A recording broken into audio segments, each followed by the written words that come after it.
But give it up for Chris Shurr!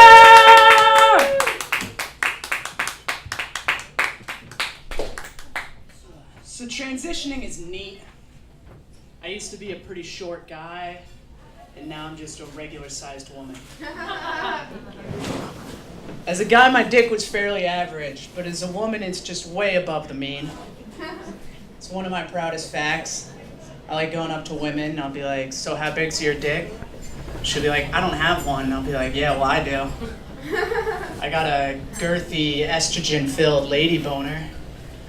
She'll be like, that's one too many adjectives for a joke. It's all about the rule of threes. I was jerking off recently, and I just got kind of disgusted with myself. Like, I looked down, and I was like, I think I'm done with this dick. I think it's time for the bottom surgery. But it was a weird moment, because it was like I was petting my dog, and then all of the sudden decided I was a cat person. But then in order to get a cat, I had to kill my dog first.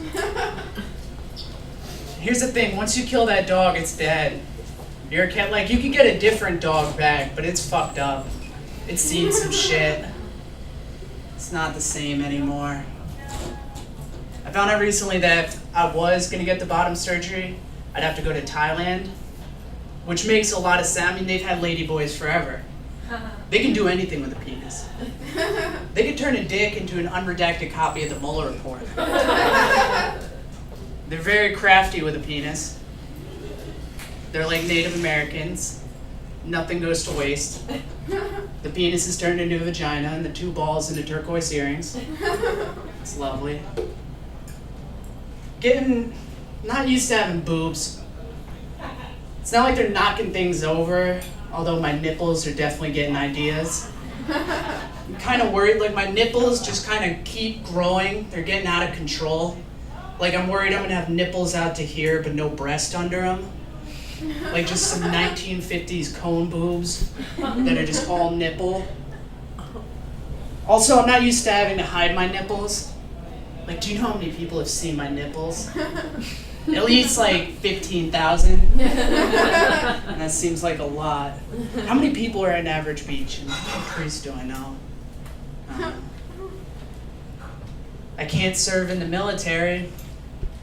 Oh no.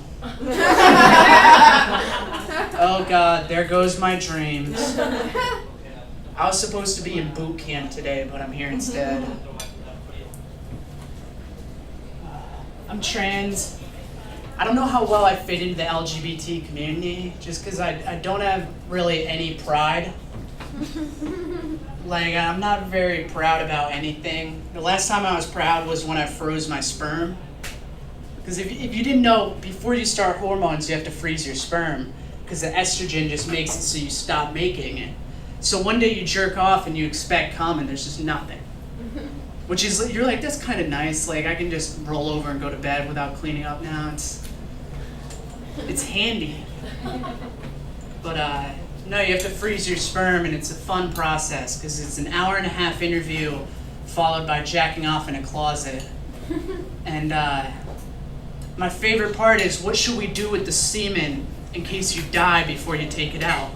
And either they'll throw it out back in the cum dumpster, which is really just a sticky trash can, or they'll leave it to your state. And I chose the second option because that's way funnier. Like, I want to die young and then leave all this semen to my uncle. So that way at the funeral, everyone's really sad, but he's like walking around pissed off.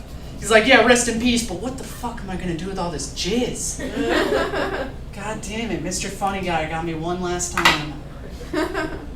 I love I told that joke when my brother was in the audience and he came up and he's like, oh, so Uncle Steve? And I was like, yeah, definitely Uncle Steve. He's the funniest of our uncles to give a carton of jizz to. But anyway, I was really proud because you have to produce a certain amount where you have to come back in case you want like 90 kids.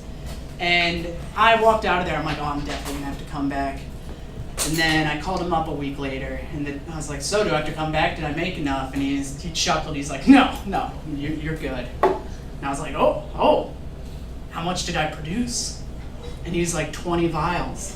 And I was like, 20 vials? Are you fucking kidding me? It was the proudest I've ever been in my whole life. It was like my masculinity hit a walk-off grand slam. I went around bragging to people. I was like, so how much jizz do you produce in one load? And they're like, I don't know. And I'm like, 20 vials right here. They're like, that's so specific and gross. Please get away from me. I don't know who you are. And I'm like, 20 vials, baby, 20 vials. So that was the proudest moment of my life.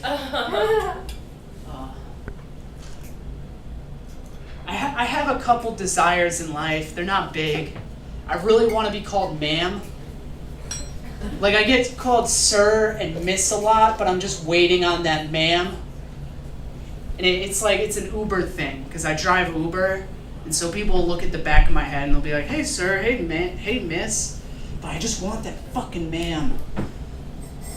It kills me. I don't know. I think if Yogi Bear was real, I'd fuck him.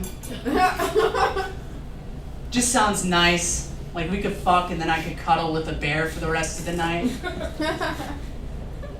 He's like, what's in that picnic basket? I'm like, you. I'm the picnic basket. Do you have any friends on Facebook that they sent you a friend request and you know it's spam, you know it's a bot, but you just leave it there in case you run into them in real life? So that way they're like, oh, I friended you on Facebook, and you're like, oh yeah, like I just got around to seeing it. I was a little suspicious when you told me you lost your family's fortune, and if you gave me $10,000, you'd reward me in the future. But I ran into you. It turns out there are Nigerian princes. Ladies, I've got a question. How do you bend over to get something without your balls falling out of your skirt?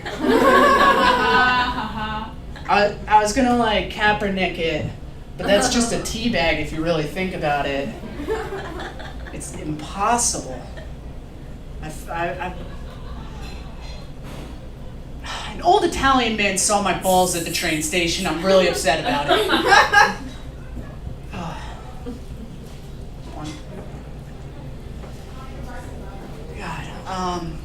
I'm starting to understand Mussolini. Like, I relate to him a little bit. Not in the genocide way, just in the way that I've been riding trains a lot and they've all been late. And it's been driving, like I'm getting upset because the train's late and I just have to be here. I couldn't imagine if I actually had to be at an important job where people relied on me. And like, I'm sitting at the, I'm like, oh, fucking 10 minutes late. Oh God, someone should kill this train conductor. And then I'm like, but I'm just waiting to go do 7 minutes of comedy on stage. What am I getting so mad about? This happens to me a lot. Sometimes I'll get home and I'll be in a huff. And I'll be like, oh, today was the worst. I had to tell 5 minutes of comedy on stage. It was brutal. Just want to get home and drink and forget it. It was the hardest day of my life. All right, thank you, everyone.